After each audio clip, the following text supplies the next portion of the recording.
Thank you for sticking around, and thank you for the new folks that came. We heard 5 extraordinary entrepreneurs in round 1. This time we've got 4 more, and then we will talk about the cool technologies that we've seen over drinks across the hall. So it's looking good for the afternoon. I am really excited to get this started off with Scott from Living Ink.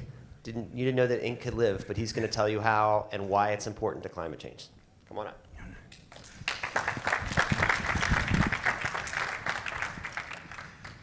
Thank you for the introduction. So I'm Scott Fulbright. I'm the CEO and co-founder at Living Ink. So we are a Denver-based biotechnology company, and we're transforming waste biomass into sustainable pigments and ink. So what is carbon black? If you look around you right now, there's a good chance you're touching it. So it's a black pigment that's put in everything from iPhones to tires to even ink on packages. Carbon black on the clicker, carbon black on the wire, and carbon black in the foam microphone here. So it's everywhere. The problem, made from petroleum. This is a picture of the tar sands up in Canada. Carcinogenic, so it's on Prop 65 in California. Governments are starting to regulate it, and there's a large carbon footprint. Essentially, there's factories that take heavy petroleum as a feedstock, burn it to collect this black pigment. Our solution is made from waste biomass. So this is one of our suppliers out of California. It's called Earthrise. They grow algae, they harvest it every day, and they're left with the waste material. And we take that waste material to make our carbon black alternative. It's renewable, safe, carbon negative, and innovative. So we work with designers and marketers that can tell a great story.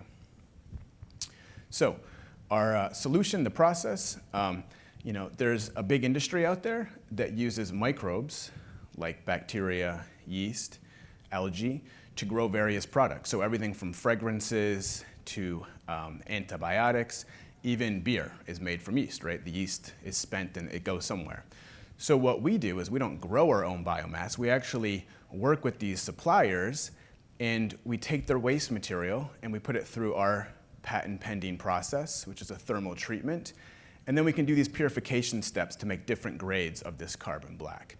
So we can make pigment that goes into leathers, foams, plastics, and we can also make ink. So think packaging, textile, and even publication. So the value proposition, 100% renewable feedstock, performance equivalent. So it's really black, and it doesn't fade under UV light. So it hits those 2 major specs. A drop-in replacement, so factories around the world can use it like any other product that they would use to make it a little less of a hurdle to do change. 200% carbon footprint reduction compared to traditional carbon black. So we did a third-party life cycle analysis with Colorado State University, and this is what gets me the most excited right now. Safe materials, and then again, innovative marketing opportunity. So we've trademarked several different logos so that brands can actually start to use, for example, if you're using algae ink, you can use our algae A-drop trademark to demonstrate that you're doing something different. Brand traction, we've had about 750 brand requests over the years. We've got over 100 trials going with multiple brands, and then we've got over 10 early adopters who are really starting to buy both pigment and ink. And of those is about 6 of the 10 largest apparel and footwear companies. So we do everything from hang tags to shoe boxes to biodegradable water bottles to even apparel. So market opportunity, pigments, which is carbon black. It's about a $55 billion industry, so massive. Most of that is tires, and we're not tackling that market yet, but potentially in the future. So our serviceable addressable market is about $17 billion, and if we get about 5% adoption, that's an $830 million serviceable, obtainable market. If we go into inks, it's about a $22 billion industry. $9 billion is black ink, so 40% of ink is black. And again, if we get 5% market adoption, that's about $450 million. So a legitimate opportunity of $1.3 billion. So more of a bottoms-up approach. We'll look at one brand like Nike, just in apparel and footwear. For apparel, they work with hundreds of factories, but about 25 are considered, we made this name up, but mega plants, so very, very large. And if we get 25% adoption of just black ink at those mega plants, that's a $75 million opportunity. And for footwear, it's a $150 million opportunity. That's just one brand for a total of $225 million. So currently, we're working with 10 of those 51 mega plants for both apparel and footwear for various brands. Business approach, we've got 4 phases of business. We raised about $3 million from non-dilutive grants from the Department of Energy, the National Science Foundation, and then a little bit of private investment to complete phase 0, where we did market and technical validation. We're at phase 1, where we're going to take our pilot systems, continue to scale that to commercial volumes. Phase 2 is to hit price parity and actually have commercial volume. And then phase 3 is expand overseas and continue to gain market share. So the least fun slide in some ways, maybe more fun for others, but revenue that last year was $200,000 in Q3 3 and 4. By end of phase 1, we plan to have about $4 million in revenue. The end of phase 2, $25 million of revenue. And by phase 3, nearly $350 million of revenue, where we would have manufacturing sites in both Asia and Europe. 2 of our initiatives right now is to reduce the production cost so we can achieve price parity. The 2 ways we're going about doing that, finding suppliers with cheaper biomass. We're currently talking to suppliers with successful trials that are actually giving us free biomass, which will reduce costs, and then vertically integrating. So we're working in a very scrappy startup way with partners, but if we vertically integrate, we'll continue to lower price points. You can see in this graph, with end of phase 2, we can reduce COGS by 23% for ink and 76% for pigments. So last year, we did launches with Patagonia, so all of Patagonia's hang tags are our ink. We did a newspaper for the United Nations COP26 conference. We worked with a company called Tarform, which is an electric motorcycle company out of New York. That black shell is actually our black pigment. And then we did several other brand releases for screen printing ink with both like Marmot, American Eagle. What's really exciting is that this year, there'll be some of the largest brands in the world will be launching with us, and then into 2024 and 2025. So, there's 2 major missions at Living Ink. One is to transition away from fossil fuels, and the second mission is to not only develop carbon negative materials, but integrate them successfully into the supply chain so that we can scale and have the impact that we all in this room are driving towards every day. So thanks for your time. Happy to talk afterwards. Appreciate it. Either way. Thanks a lot. We've got to work on our handshakes up here. One more time for Scott. So now we're going to move a little bit up the sea product value chain from algae to seaweed, and move down in the geography to the wonderful island of Jamaica and my friend Nicholas Kee. Come on up.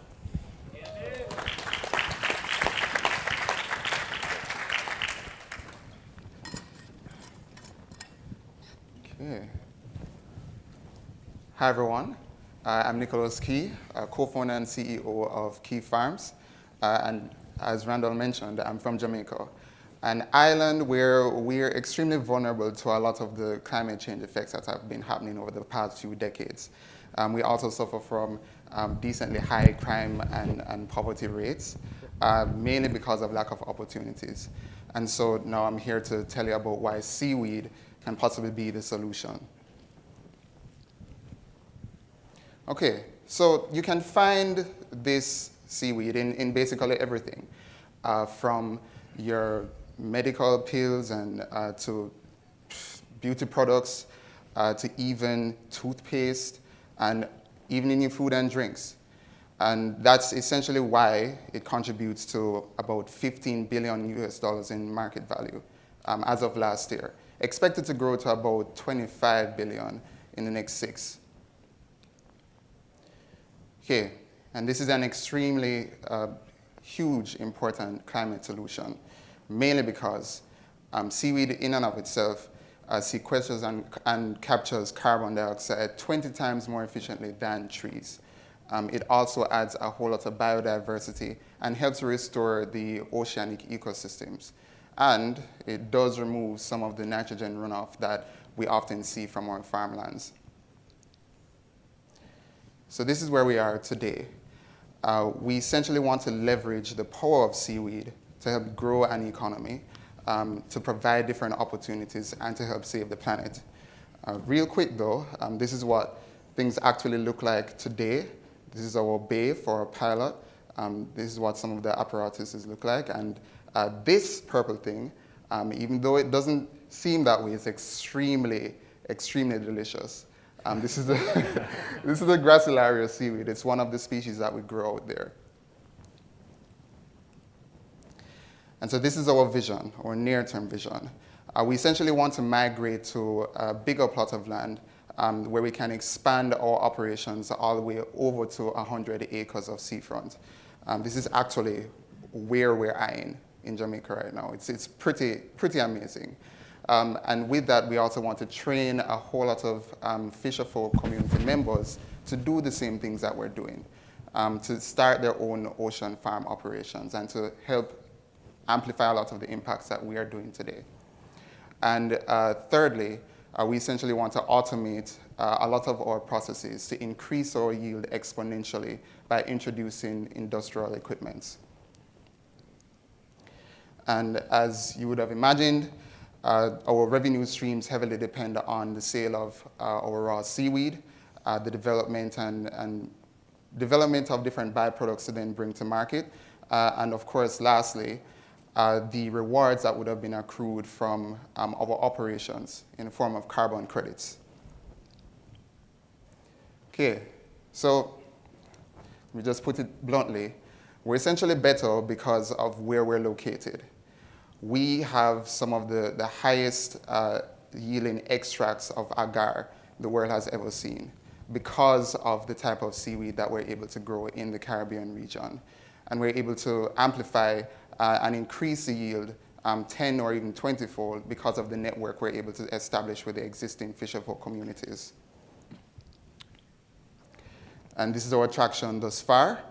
We expect that this trajectory will be progressively moving onward, Some of the things that I wanted to highlight, though, are that we've been able to just secure many partnerships, namely Nestle, in doing a lot of R&D for some of our byproducts.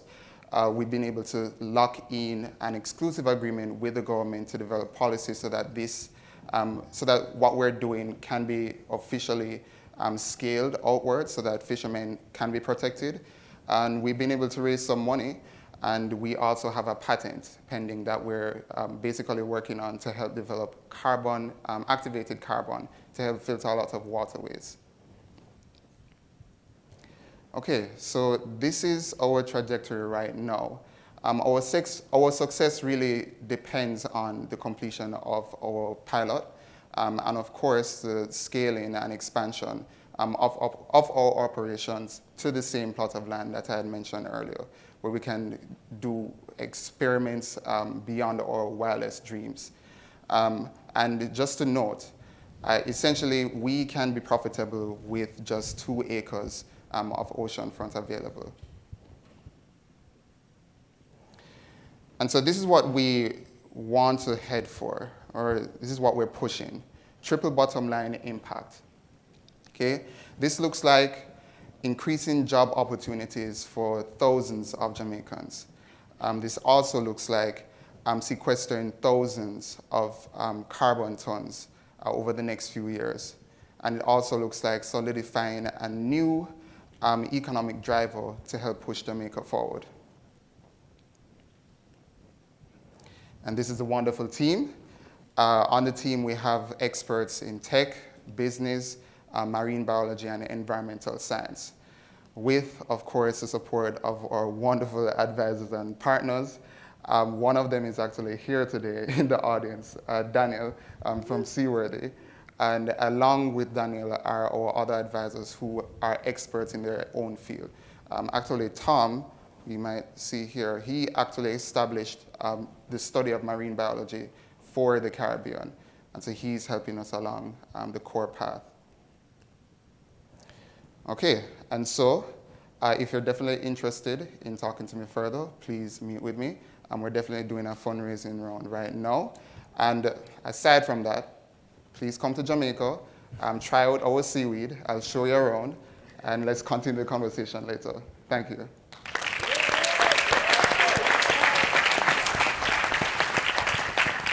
Nicholas Kee.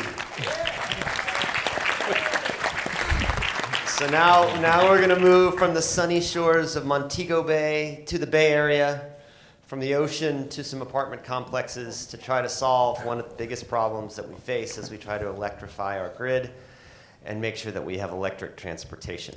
So John Reister, come on stage.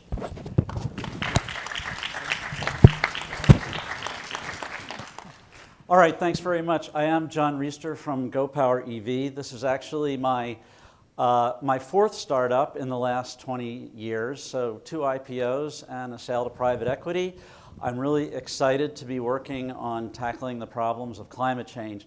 And can I just say, it's absolutely thrilling to be at this conference. I mean, the ideas, the hope, the optimism, it is really and truly energizing, and I am absolutely very grateful to be here. From the dawn of automobiles, people wanted to fuel their cars from home. And so the challenge is that fires started breaking out in cities. And so some entrepreneurs came up with the idea of delivering fuel in push carts to people's homes. And that didn't work out so well either, so still had fire and issues and problems. So we had to compromise, right? We settled on gas stations where you had to go out to fuel your vehicle, and of course, more expensive infrastructure to put in place. So anyway, nobody really likes gas stations. When we look at the last 10 years of electric vehicles, going back to the early days, if you will, 80% of charging happened at home. Now, if we look in the intervening 10 years, there's been a lot of public infrastructure put in place. There's been a lot of, supercharging, all sorts of things. And in the last couple of years, 80% of charging happens at home. Why? It's more convenient and it's cheaper. So it's just better to do it that way. So anyway, the challenge is, not everybody has the luxury of living in a single-family home, right? A significant number of Americans live in multifamily housing. So if you're lucky enough in a multifamily house that your property owner did install something, it's likely one of these very expensive commercial installations with the bollard and the LCD screen, the ugly coiled up wires piled on the ground, and they've taken up some of their visitor parking spaces out in front to do that. So these are expensive to maintain, unfortunately. And then in multifamily, they're shared by a lot of people. And I say begrudgingly because when you're at Whole Foods in a commercial kind of installation, you're there for a couple hours and you easily share that with 15 or 20 people over the course of a week. But unfortunately, in multifamily, you're likely charging overnight. So if you plug in at 8 p.m. and your car is fully charged at midnight, you're not going to go out and move it. So, and then it doesn't scale very well. You run out of visitor parking spaces for start, and then you end up with the tenants fighting with each other, and there's nothing that the property owners hate worse than the tenants arguing with each other over scarce resources. So what do residents need? So, the energy has to be cheap, definitely lower cost than gasoline. Supporting those long overnight charges, and then they definitely want to know when they're heading home that they're going to have a place to plug in. That'd be terrifying if you're heading home and running low and you have no idea whether you're going to have a place to plug in. So we created a solution for multifamily, and first of all, it is turnkey for the property owner. So the property owner doesn't have to worry about permits, installation, operating it, maintaining it, so we take care of everything. It's a subscription, so there's no upfront cost to the property owner. One of the challenges, we've got a little bit of a, I'll use transportation here, a cart and a horse. The challenge is when you go into multifamily properties, often there's not a lot of vehicles or electric vehicles already in there because there's no charging. And so to break that cycle, we innovated this on our business model with no upfront cost, so it's a subscription-based service. So from the resident's perspective, so we offer flexible level 1 and level 2 charging. It's compatible with every type of EV, so no interoperability concerns, and e-bikes. We love e-bikes as well. So each device, you bring your own charger, comes with the vehicle, and you plug into one of the ports. And each device serves 2 or 3 parking spaces. And if you don't have internet access in the parking garage, no worries. We bring our own, and everything works with an NFC tap from the cell phone with the app. So if we take an example property, so here's something where you might see where and spending around it's $5,000 to $12,000 per parking space to do this kind of installation in visitor parking, and you end up in a everybody do musical chairs when they were a kid, and that awful feeling when you don't have the chair. So musical cars in this kind of environment, right? We want to avoid the musical cars. So what we can do for much lower cost, around 70% lower cost, and because it's lower cost, we can go for ubiquity, and everybody can have their own charging port. So just a much better approach. So it's very straightforward for the resident. They pull into their spots, they connect their charging cable, they select the range and the departure time, and then they tap their phone, and then it flashes, and then they can go to sleep. We have a number of software innovations to deal with shortages of power on the property. We can do things like look at what else is going on the property, figure out when people are turning off their air conditioning or done cooking, and we can use that to get extra electricity to use to charge. And then we also can time shift, because we know the departure time and how much range is needed, we shift people to off-peak. So if you plug in at 6 p.m. when it's really expensive electricity, we can actually do most of the charging at midnight when it's much cheaper. So we're getting the residents the cheapest electricity. So you want to put your investment dollars to work on climate change. This is, transportation was number 1 on John Doerr's list.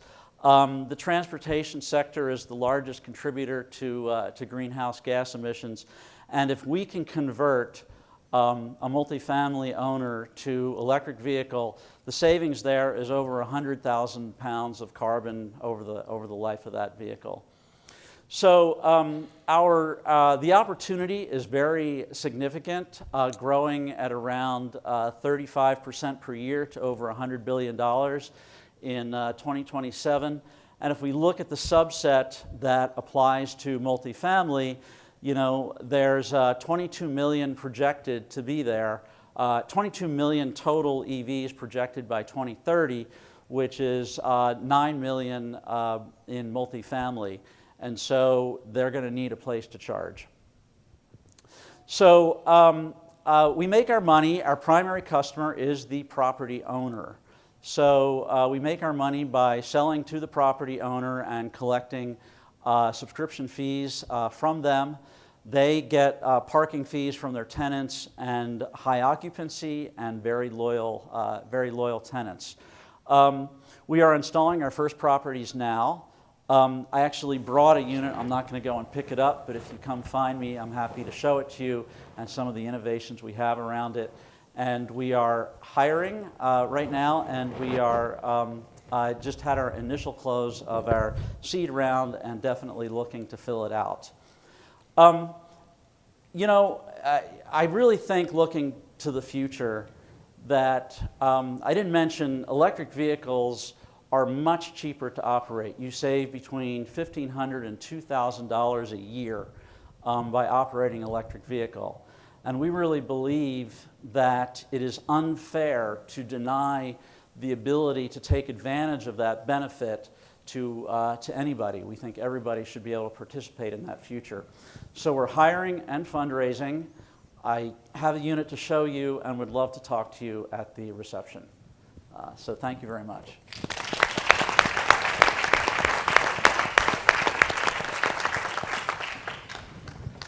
All right, thank you, John. Last but definitely not least, Lisa Altieri with BrightAction is going to share a software as a service platform which helps all of us figure out how we can work together to solve climate change.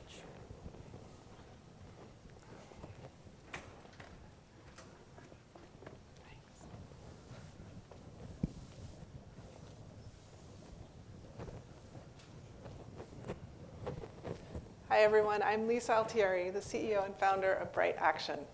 We empower people on climate solutions. 40% of US greenhouse gas emissions come from 5 basic household activities that we do every day. Our household use of electricity, our use of heating fuels like natural gas, our transportation, our food, and our waste, what we throw in the garbage. We now have solutions for all 5 of these activities that are now either affordable and accessible today, broadly, or on the cusp of becoming affordable and accessible widely. These solutions not only help with climate change, they also save families money from $1,000 to $3,000 a year. They also help with improving indoor and outdoor air quality and improving our health. And they also foster and create local jobs. We're in an incredibly important moment where our individual action right now can make a big impact on climate change. And we all have agency now to take action and improve our quality of life. The problem? People want to help, but they don't know about these solutions. And they don't know where to start, and they don't know what to do. According to Yale research, I think Anthony is speaking in one of the other rooms right now, over 70% of Americans are worried about climate change. They want to help, but they don't know what to do. In addition, in the absence of national policy, companies are stepping up, making commitments to take action on climate change, and they're looking for innovative tools to move solutions forward. Cities are also stepping up and setting bold goals on climate change and looking for strategies to meet those goals. That's why I founded BrightAction. BrightAction is a data-driven climate solutions engagement platform. We're a software as a service where we help companies and cities engage their employees and residents on climate solutions. We make it simple, easy, and fun for residents and employees to learn about solutions, find resources to take action, and we also connect them with each other to work in teams and groups to support each other, help each other take action, and celebrate their success. We provide custom branding and tools for cities and companies to drive participation and show results. For companies, engaging employees on climate solutions is a powerful strategy to strengthen employee loyalty and retention, and it also helps employees understand better the actions that companies are taking on climate change. And they're more likely to participate when they're at work. For cities, 40 to 60% of a city's emissions profile come from household activities. Cities are often very challenged to meet their goals because oftentimes they don't have policies locally to drive solutions in these household areas. They have limited policy options. Engaging their residents, educating, providing resources and tools to help residents take action is an incredibly powerful strategy for cities to help meet their goals. Cities and companies are both starting to really see the power of engagement on climate solutions.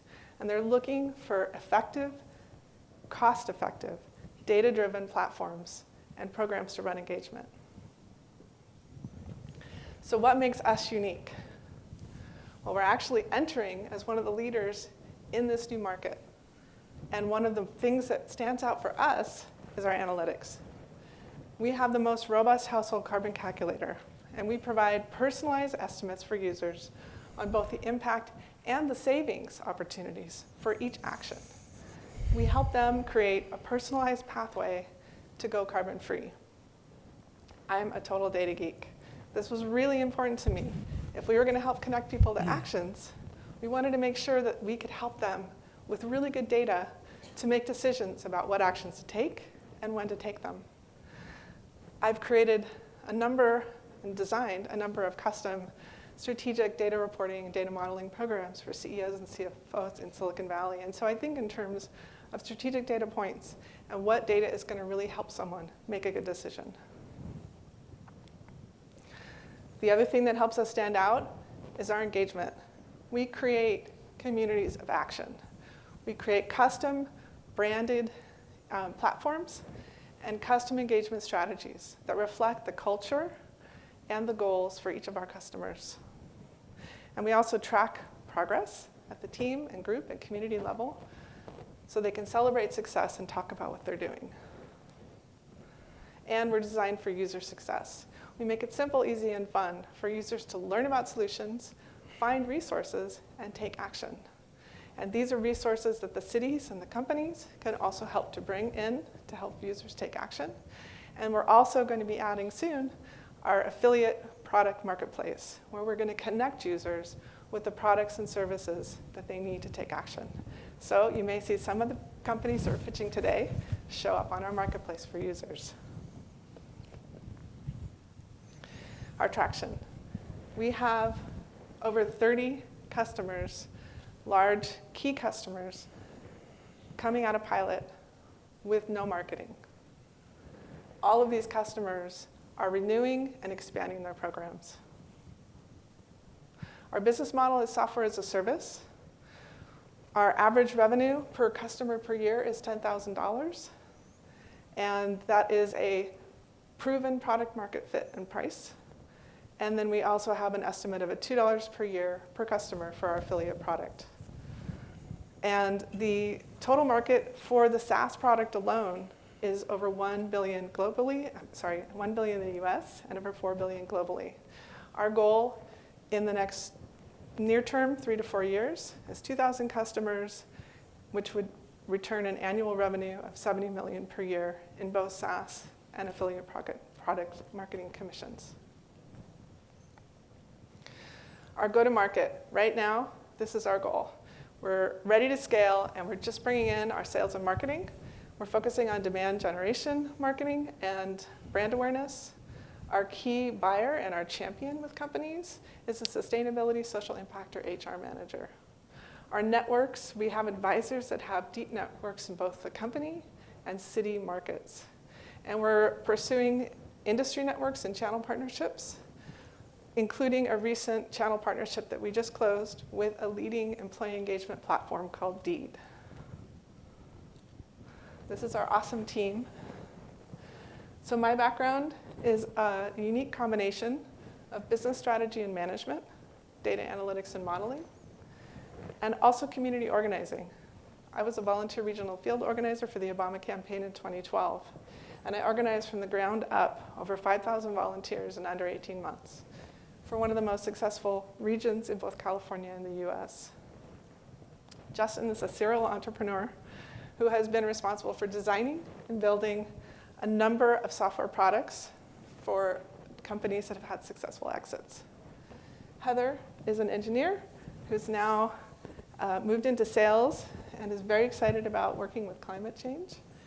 Sarah Kate has experience for multiple companies starting and growing the demand gen marketing engine for a number of successful startups. And Kara has a number of years of experience doing employee engagement with companies. We also have some very committed and passionate investors from both the finance industry and also a number of serial entrepreneurs from both the clean tech, health, and food industries. To recap, we empower employees and residents on climate solutions. We have a best-in-class carbon footprint calculator and engagement strategies. We have over 30 key customers with no marketing, and we have a high-growth, high-margin SaaS product that's ready to scale. It is time to empower people on climate solutions. Our mission and our goal is to remove 1 gigaton of emissions by 2030. Thank you, and I would love to talk with anyone who's interested in learning more.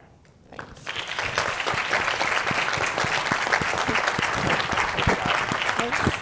All right, that's it. We got through 9 amazing entrepreneurs. We went from Chile to British Columbia, from Jamaica to San Francisco. We've talked about underwater stuff. We talked about sun. We talked about wind.